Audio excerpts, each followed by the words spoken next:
Donations have poured in from all over Australia, plus money from a service group in New Zealand. The appeal culminated in this cheque handed over by RSL State President Sir Colin Hines. He was joined by representatives of Newcastle's 23 sub-branches, who all contributed to that sum. To me, the money that came in on this appeal is a clear indication that we still believe in looking after our mates. And that includes widows and legacy children who have suffered personal or property damage not covered by insurance. But claims for assistance have been slow to come in. The District Council of the RSL in Newcastle are assured that there are a lot of people that seem to be a bit backward in coming forward to make claims. We want to reach out to them so that we can get their claims and be able to assist them. Lord Mayor John McNaughton says the money is an unusual addition to the fund, since 5 RSL members will be working with fund trustees in processing the claims.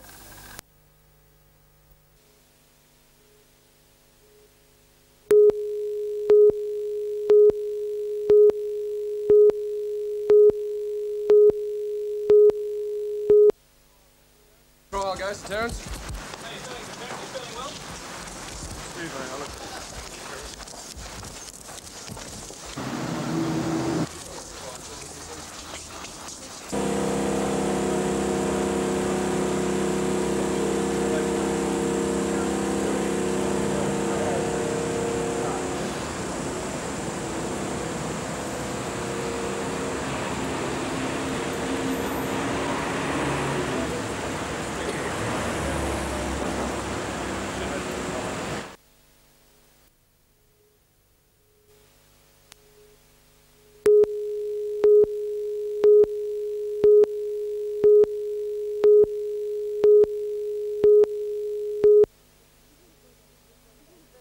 The university was one of 8 statewide when non-academic staff staged a 24-hour stop work after negotiations on salary structure changes broke down. The dispute directly involved just over 400 staff members working chiefly in the clerical and groundswork departments. But with pickets being set up on all the main gates of the uni campuses, many of their colleagues joined the stop work by refusing to cross the lines and returning home instead. All members of the New South Wales Public Service Association, the workers are unhappy about the direction award restructuring talks are taking. Chairperson of the PSA at Newcastle Uni, Carol Shovteed, said the disagreement was based on new promotion system which relied on management appraisal of staff rather than period of service for those seeking promotion. Ms Shovteed described today's protest as a resounding success. She said the pickets had attracted a lot of interest from staff and students, with many asking questions and then offering their support.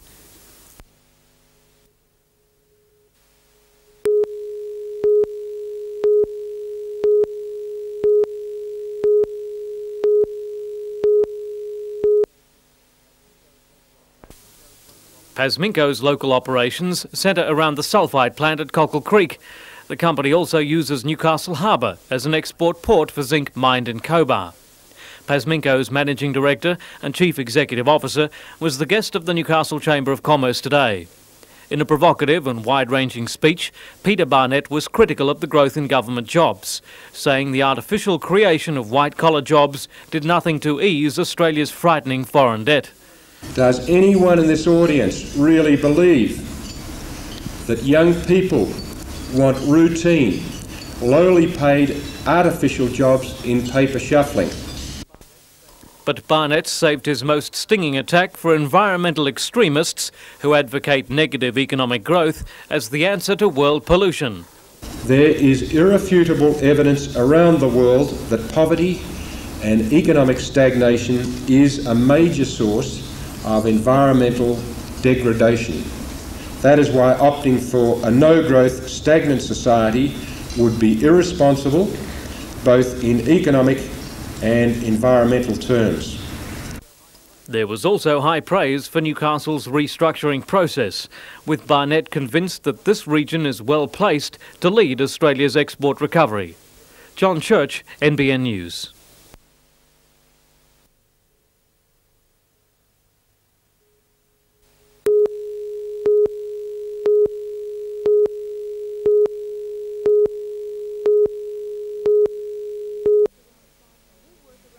Woolworths worth around $500 million is sold through Newcastle a year. 30% of the offering is bought by the Australian Wool Corporation at a floor price of 870 cents per kilo. But that's expected to change when the corporation sets its new reserve price next month. There's speculation the price will fall and the corporation buy even more wool. I think there's been a little bit of confidence eroded from the wool buying trade because of recent speculation that the floor price may be lowered next season. We don't see it that way. We see that the floor price should be maintained. With a lower floor price to come, buyers will hold back for the moment, and sales like those in Newcastle, which resume in 3 weeks, will suffer. I think we need to wait and see what happens today, what happens this week, and perhaps in those few weeks leading up to Newcastle. But it would be my view that unless there's some confidence put back into the buyers, that we will suffer the same effect as what Sydney will be today, and that will mean that the Wool Corporation, under their reserve price scheme, will purchase a larger quantity of wool. As the number of bales being stockpiled by the Wool Corporation approaches the 2.5 million mark, confidence in the industry is plummeting. Although local wool growers are feeling the pinch of a downturn in prices and reduced exports, the local wheat industry in Newcastle is flourishing. In its first year of operation, GrainCorp estimates a profit of $9 million. The corporation attributes its success to the restructuring which has occurred during the last 6 months. At the Newcastle terminal, the number of staff has been cut to 55 and operating costs reduced by 40%. All up, productivity has been tripled. We have undergone a fairly radical restructuring of the operation at Newcastle. That has revolved around breaking down of traditional demarcations in the various employees on the plant.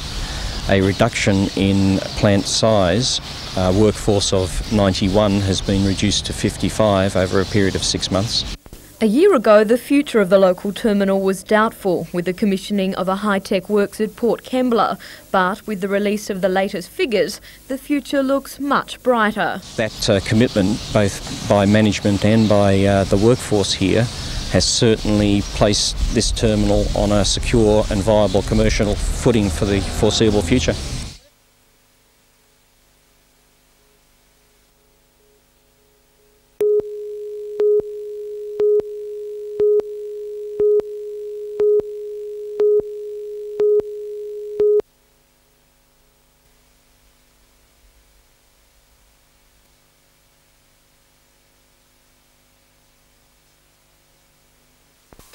Blasting is an expensive and exacting part of mining, and in a competitive world market, this truck will help keep costs down and advance technology at the same time. Instead of bringing live explosive to the blasting area, it can safely deliver components, mixing them only where they're needed. This mobile manufacturing unit has 3 basic compartments. Up the front we have the fuel oil, then ammonium nitrate and emulsion. Those ingredients are metered to the back of the unit where they are injected into the mixing device which meters the product and mixes the product forward and delivers it directly into the blast hole. Able to mix enough explosive to break 100,000 tonnes of rock overburden, the vehicle is designed and built locally at the Newcastle ICI plant. It's the first of 9 trucks destined for mines contracting ICI across Australia and overseas at sites like Oktedi in Papua New Guinea. But the company sees bigger rewards in Southeast Asia, where fledgling mining operations are desperate, not only for the equipment but for the technology. Countries like Thailand and Vietnam. We recently had the Minister of Energy from Vietnam in Australia having a look at our technology. He was here and he was at our operations in the Hunter Valley. So they're very keen to get the expertise as well as the vehicle? They're very keen to talk to us about helping them to do it right. When completed, the 9 units will be worth a total of $3.5 million, but the technological backup required to use them could realise about $20 million from each site. And that's promising news for more than 100 local employees involved in pioneering research and construction, which will keep Australia and the Hunter at the forefront of mining technology.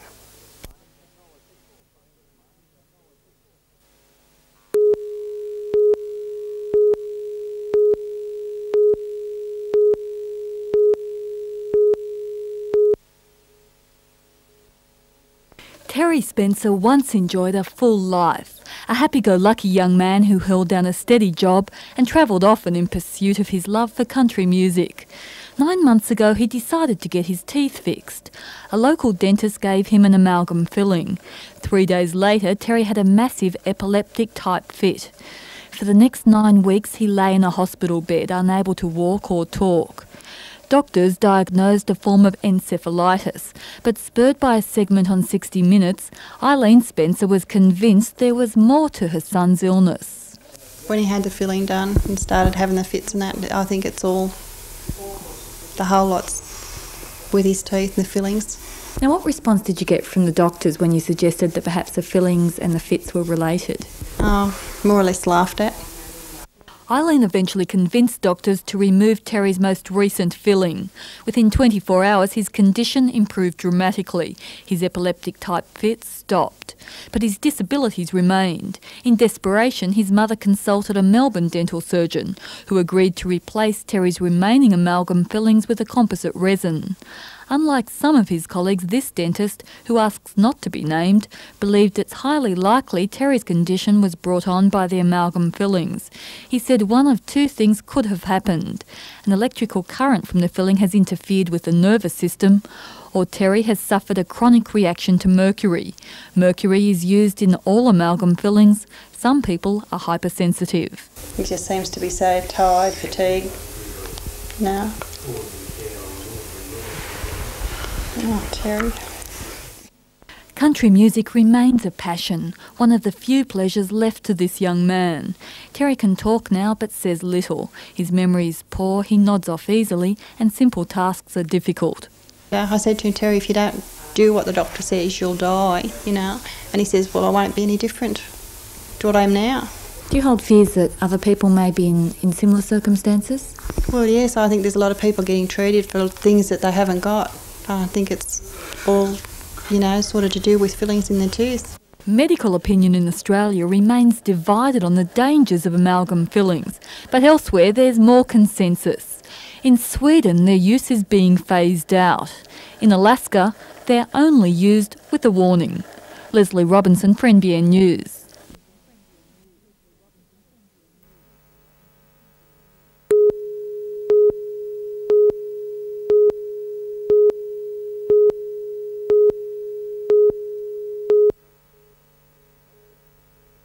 Trades Hall Council Secretary Peter Barrack was taking a long last look at his place of work today. After 76 years on the corner of King and Union Streets, the council will tonight hold its last meeting in what have become very familiar surroundings. It's a decision that fundamentally the earthquake has created that when we looked at the situation we were in, while the building here, the old building, is not too bad, that when we look at it in its overall perspective of the combination between renewing the club and a new trades hall, it was better that we started afresh than start to tack onto the old building. The 15 unions, once based under the same roof, will now split and move to temporary accommodation. They'll take with them a mountain of memories and a pile of records, but the move will take its toll. It loses its identity by not being in this place. I mean, this building, the original trades hall, was built in 1914. Union's been here ever since that, so it obviously has an identity within the town. So with its closure, with its demolition, and the unions who have had to move out of here scattered, obviously it creates problems for us. Unions expect to return to the site in 2 years when the new trades hall complex is expected to be complete.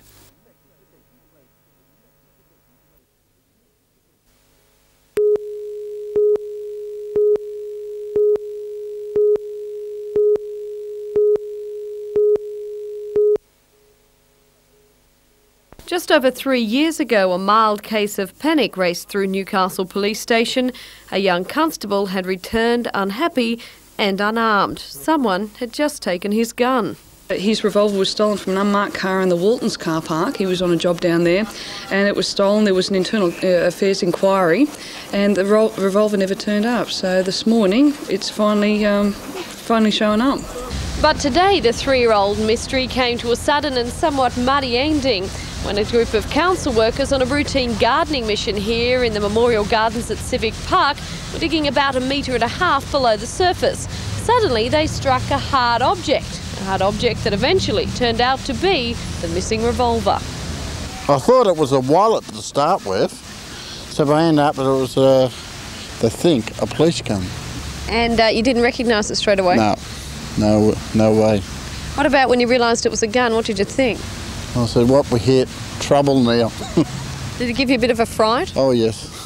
I said, I don't want any newspaper around.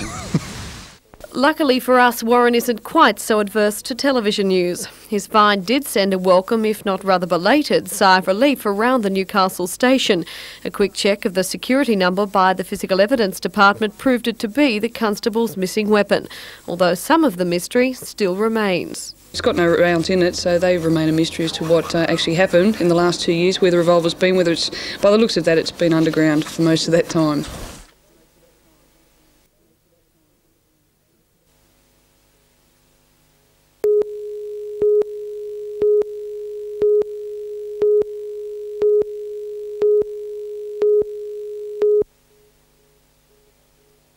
Chris Chapman had every reason to feel happy today.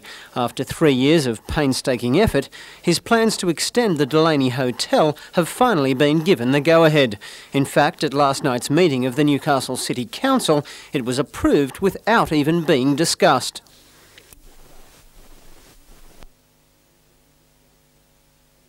It was a bit of a shock in the sense that it has been a long time, but yeah, we're pleased. I guess elated, really, that it's finally come through. Yeah. One man not so pleased is Alderman John Tate, who admits the proposal snuck through in the confusion of the moment. Part of the reason was that we had a very, very full précis, and there was a certain amount of confusion when items were called as to who was going to debate which item. And it's one of those quirks of debate that everybody thought that somebody else was going to mention it, and that didn't happen. He claims Cooks Hill residents are against the proposal, fearing it will make the area even noisier and more congested than it already is. He says those fears should have been discussed by the alderman. Well, I believe that the majority of residents who live in that area share those concerns, and it's really up to council to make sure that there is a balanced development. Unfortunately, I think last night the opportunity was lost. But the complaints have been dismissed as unwarranted by Mr Chapman, who insists his clientele won't pose any problems to residents. The types of people that utilise would utilise the new bar that we're looking at and the new restaurant and restaurant annex would be the types of clientele that frequent restaurants in Newcastle, well behaved and good people. Bruce Mackenzie, NBN News.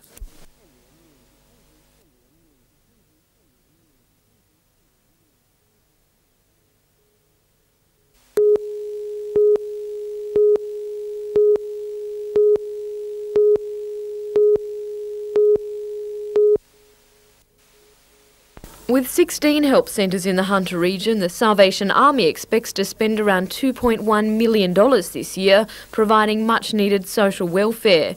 With cash running low due to the earthquake and recent flooding, this year's Red Shield appeal is vital. Around 1,700 collectors spent today knocking on doors asking for donations. All up, the Salvos hope to raise around $404,000 locally, with a national target set at just over $27 million. Although it will be days before an exact total is reached as late donations are mailed in, the Salvation Army is confident of reaching and even passing its target.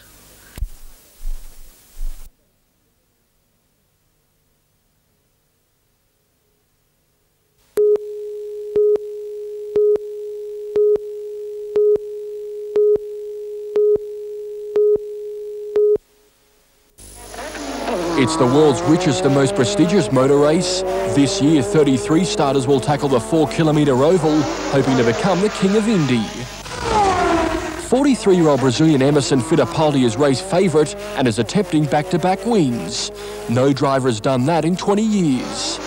But travelling at speeds in excess of 300 kilometres per hour can sometimes go terribly wrong, as several drivers discovered in practice. In Formula One motor racing, Ayrton Senna has grabbed pole position for tonight's Monaco Grand Prix. It's the 45th time Senna has taken pole in his career. Alongside him on the front of the grid, Alain Prost in a Ferrari. Australia's David Brammer managed to qualify in 25th spot, and American Kevin Schwantz has taken pole in the West German 500cc Grand Prix. The surprise packet, though, of today's final practice session was Aussie Michael Doohan. He was second fastest around Nürburgring and has split the two Americans on the grid.